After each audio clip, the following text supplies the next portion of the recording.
Because he lives, I can face tomorrow. Because he lives, all fear is gone. Because I know he holds the future, and life is worth the living just because he lives.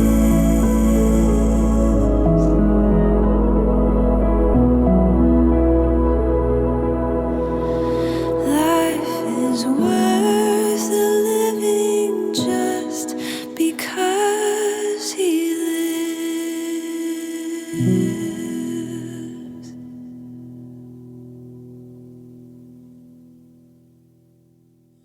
Hey everyone, welcome to Lifepoint Online. My name's Frank, this is Danielle. This is your first time here, just want to say a big welcome and we love having you here. Frank finally got the call up, which is really exciting. I did. And here we are, it's Easter Sunday. We get to celebrate today that Jesus has risen, which is really exciting. And Frank, I want to know what's your favorite part about Easter? Got to be family, good food, and obviously, chocolate as well. And obviously, Jesus. Yeah, the story of Jesus. How about you? Thanks for asking. I also love those things because Frank's family definitely know how to cook, so that's a great part about Easter.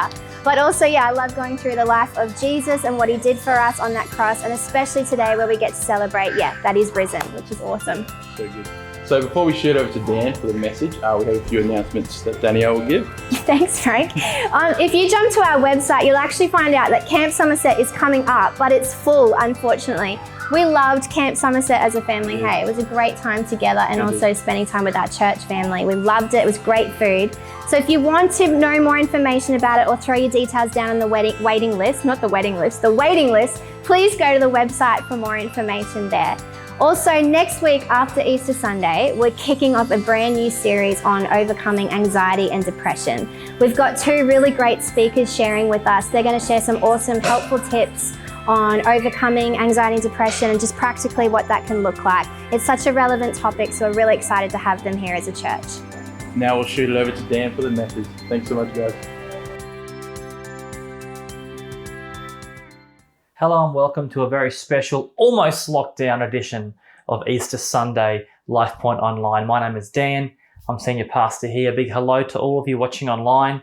And thank you for connecting. There's been quite a few people email recently and reach out that I've never physically met, but who watch every week religiously. And I just wanted to say a special hello to you.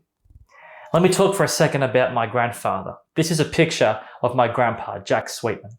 He was a great man, a strong man. He was a leader in his community, in his church and his business.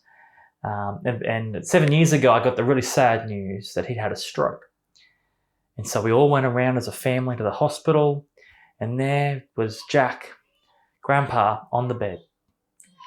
And just all of a sudden, this strong man, you might have experienced this and seen this yourself, when someone's so strong and so loved, all of a sudden is so helpless.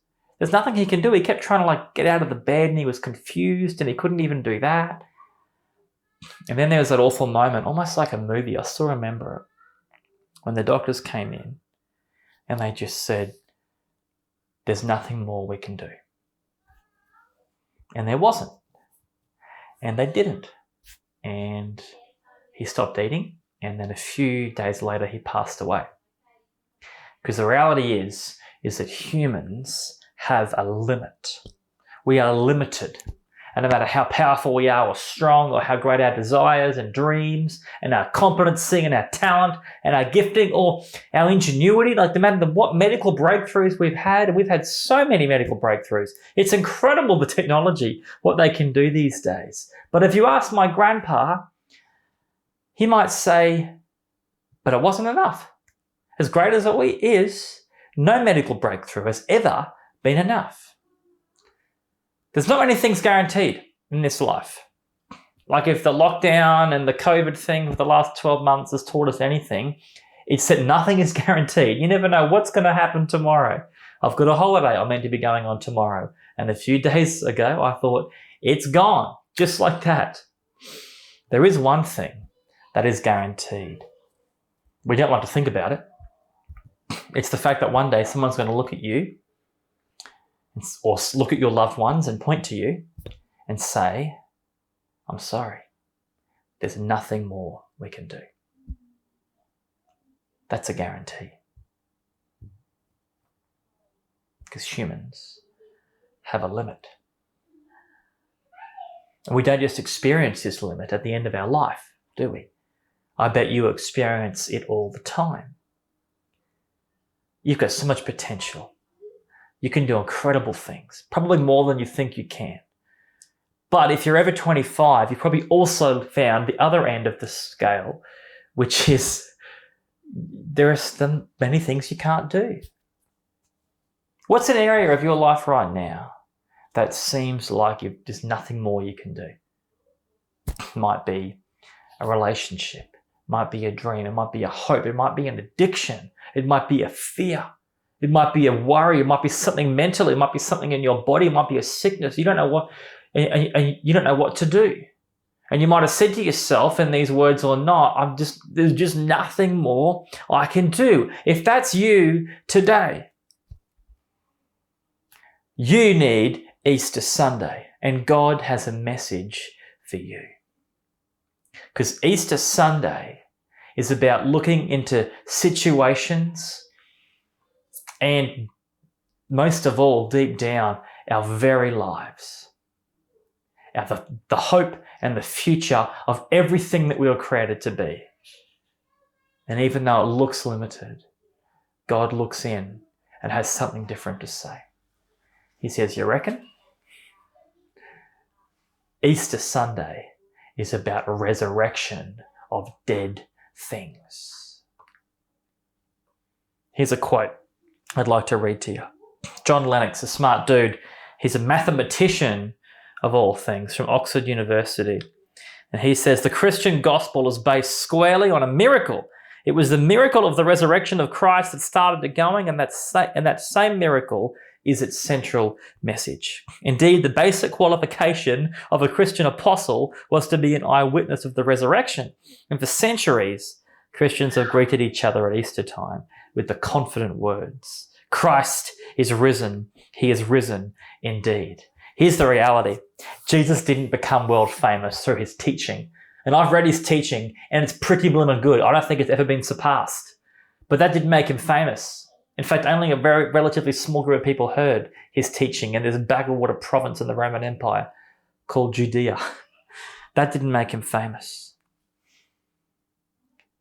He was famous because people thought he rose from the dead. This is the central fact that sets Christianity against absolutely everything else. It's not based on some teaching. It's not based on a philosophy. It's not based on a holy book even. The holy book is there to testify to the fact that it is based on an event that happened in history.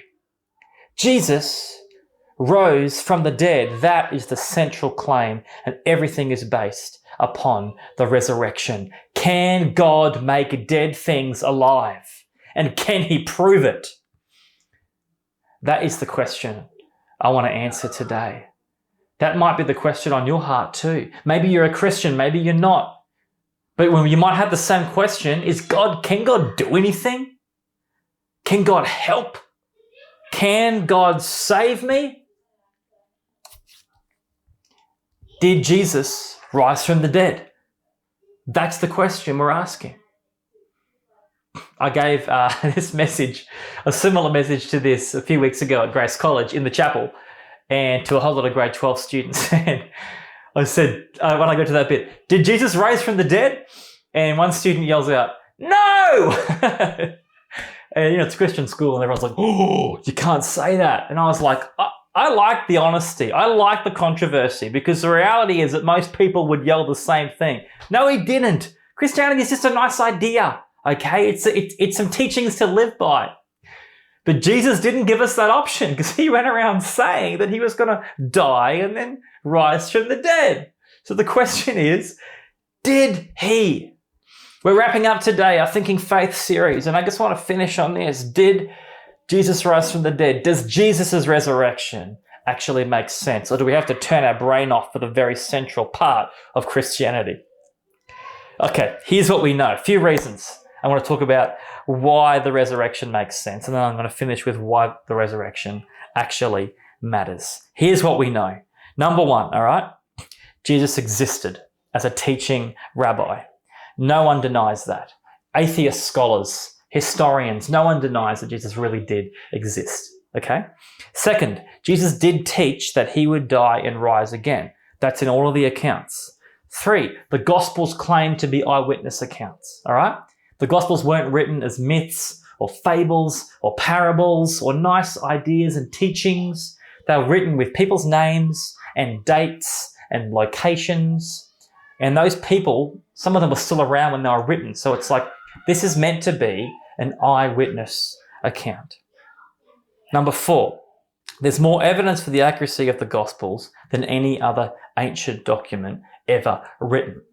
Only history nerds are interested in this table, but you can see Plato and Caesar and Homer and all of these ancient greats who we just take for granted. Their work was written down hundreds of years after they were there, and we only have a few copies of it. Whereas if you look at the New Testament, you can see that the approximate time between the original and the copies that we actually have is less than 100 years, and there's over 5,000 copies as to opposed to a few handfuls of, things like Plato or Caesar. The reality is that the New Testament stands alone, any historian would tell you, in its accuracy and in how much we can say, yes, this is an accurate record of what happened. We know that the writers did a bad job of making up a story if they were trying to make one up. They did a very unconvincing job because they had women as the first people who saw Jesus get resurrected, and you would never do that because women's accounts don't count. You wouldn't make that up. The disciples always look terrible in the accounts. They're scared, they're worried, they're fearful, they run away. If you were making a story up, you wouldn't, as the leaders, write yourself looking so badly. It has all the hallmarks of a story that actually is real. We know the tomb was empty. Because if it wasn't empty, why won't they just produce the body?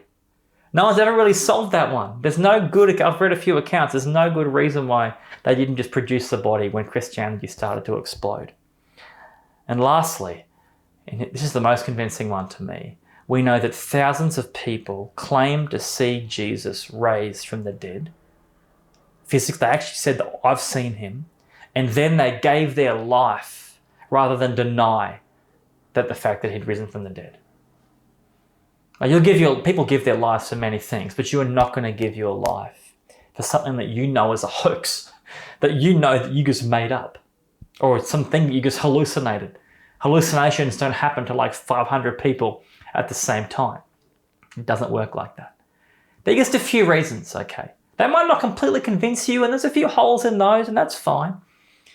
But I'm just trying to show you, you can be a thinking person, all right? You can be a rational, logical person and still say, you know what? The resurrection makes the most sense. Tim Keller says this: we must come up with a historically plausible alternative explanation for why thousands of Jews would overnight come to believe that a human being was the risen Son of God and then go out and die for their faith. What if the most plausible explanation is that it's true? Is that there was a dude who said, all right, everyone, I'm going to die and I'm going to rise again. And I'm sure lots of people have made that claim in history. A lot of wackos have said that. But what if one actually pulled it off? There's two types of faith founders in the world. There's the people that are known for their incredible teaching. People like, Buddha or Muhammad. These kind of amazing teachers, and lots of people follow them because they're like, wow, look what they got to say. And it was written down, handed down throughout the centuries. There's another group of faith founders who said, I am God, you should follow me because I'm God. And those people, none of them started any of the big faiths because people just eventually realized they weren't God. And the whole thing fizzled out. Except for one There's one faith founder who stands in both camps. He said, I am God, and he said, I have got incredible teaching, and people actually followed him. How did he pull that off? I put to you, it's because he was the Son of God. Jesus' story checks out, I reckon. It makes sense. The bigger question, though, is, so what? Let's assume for a moment that the resurrection is real, that Easter Sunday isn't a religious holiday, it's an actual event. Why does that matter? Well, here's why. If someone says they're going to defeat death and then defeats death, I want to know what else that person has to say. And maybe I can believe them when they say something like this. This is from John 11:25-26. Jesus is talking to one of his good friends. He said to her, I am the resurrection and the life. The one who believes in me will live even though they die, and whoever lives by believing in me will never die. Do you believe this? Anyone can say that. But Jesus pulled it off. The guy who said, I can beat death, actually then beat death. So whatever situation you are in today, whatever situation or season you are in, whatever thing is in front of you and you're like, you know what? There's nothing more I can do. There's nothing. I've reached my limit. Maybe it's your life itself. Maybe you're looking down the barrel of the fact that one day this is going to happen to you. Is that you're going to reach your number. You're going to reach your days. And what's going to happen then? Because the guarantee is that death is coming. But what if there was someone who had defeated death? What if there was someone who says there's more? I am the resurrection. And I pulled off the resurrection. For those of you who have reached the end, reached the limit, and I reckon there's a few watching today, Jesus doesn't just give some good advice.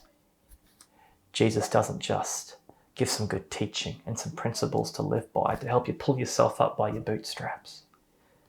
Christianity is not about making bad people better. It's about making dead people alive. That is the central claim, and that is the central event. So this Easter, let's put our trust and hope in the one who broke death. And it's promised that all those who are in him, all those who surrender to him, all those who, it says in that verse, who believe, will never die and will have life, and life in abundance. So let me finish with the question that Jesus asks to his friend. This is a question for those of you who are followers of Jesus and those of you who are still trying to work this whole thing out in your life. Do you believe? Do you believe? Think again. Look into the tomb and you will see it's empty.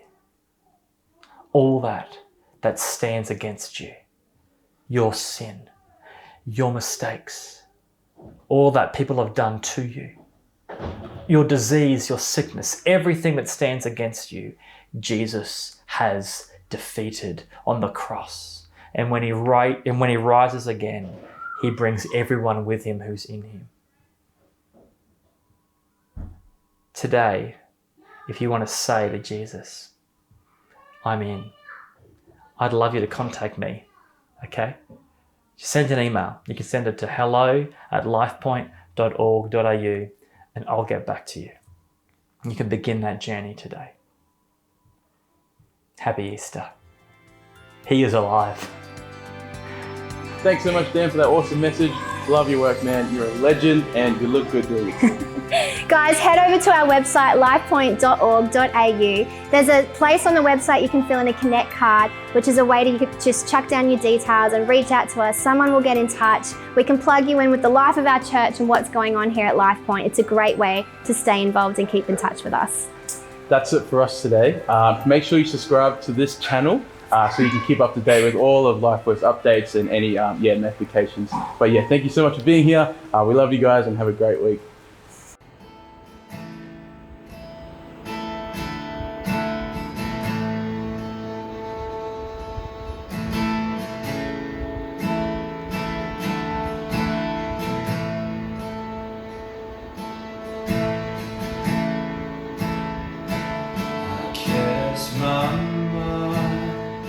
To Calvary, where Jesus bled and died for me. I see his wound, his hands, his feet, my Savior on that cursed tree.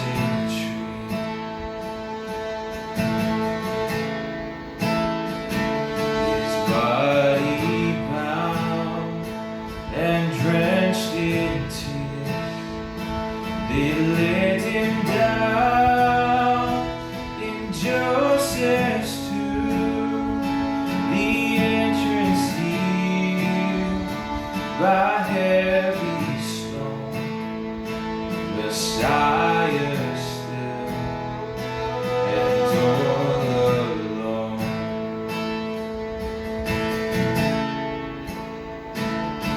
Oh, praise the name of the Lord our God. Oh, praise his name forevermore. For endless days we will sing your praise.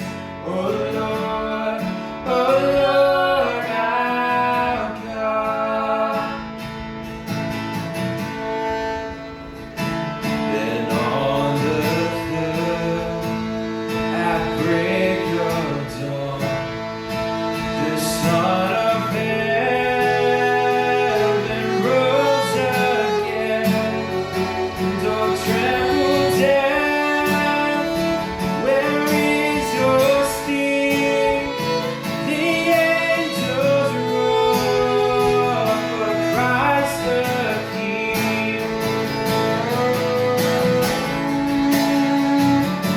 Oh, praise the name of the Lord our God. Oh, praise his name forevermore. For endless days we will sing your praise. Oh Lord our God.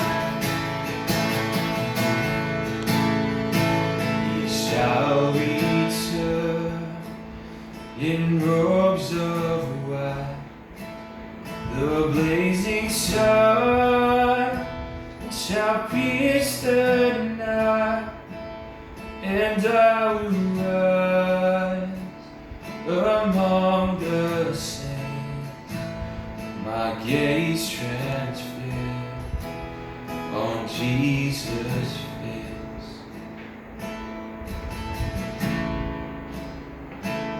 And oh, praise the name of the Lord our God. Oh, praise